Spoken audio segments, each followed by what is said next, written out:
Yeah. So I actually learned this initially from my CFO at Ancestry. He's been with the company for over 16 years. He's now our CEO, and he Mm, probably is like the penultimate version of someone who has shareholder mindset. Every decision that he makes is through the lens of what does this mean for our shareholders? Does this provide value to our shareholders? And customers are tightly linked to that kind of mindset. So he was the one who really first kind of got me down the path of incorporating the shareholder mindset into the HR world. So what that did was I started thinking, and our team started thinking about ultimately what is Ancestry's goal? What are we trying to do for our customers, for our shareholders?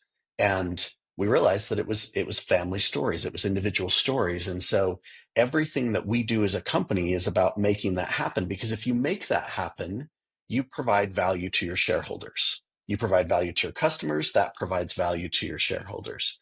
And surprisingly, we didn't always have that linkage in place within the people. We call it our people and places team. We didn't always have that linkage. And so what we started to do as a team, and it goes all the way back to our annual strategic planning, it went back to the vision that we've built for talent at Ancestry. We started to make that laddering more concrete. And so we always start our strategic planning with what are the company's strategic initiatives and priorities for the year? Where do we see talent implications in each one of those strategic priorities? And then how would we ladder that down to the work that each of our teams does? And that was really one of the first things, because what that does for us is that ensures that we're prioritizing the things that the company is prioritizing for its customers, which then again flows through to the shareholder value, right? And so the change was pretty miraculous, because if I look at past years and the work that we had done to create our priorities, there was always this lingering commentary within my team like, okay, yeah, I mean, it makes sense, but I'm not really sure if I understand how it's all connected. And the first like full cycle with strategic planning that we did where we incorporated this was in our last cycle. And I remember that the team, unscripted, unsolicited, were like, oh my gosh, this is so exciting. Like I can finally see a real clear link between what we're doing and what the company is doing. And that has just increased the buy-in that our teams have around the work that we're doing. We implemented a QBR as well with our Director Plus population in my group.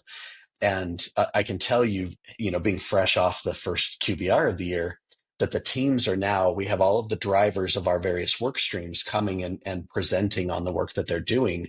And what I hear them talking about more is our employees as our customers, because if we make our customers happy, our customers make Ancestry's customers happy. And so we've just created a much tighter linkage. And it's because we're no longer thinking of ourselves as a subject matter expert who builds HR programs because they're a best practice. Instead, it's like, what is the value that we can uniquely deliver to our customers that allows them to do their best work? And that's the shift that I'm hearing and seeing within my team. And it wouldn't have happened if we weren't thinking about our shareholders ultimately and the value that we can provide.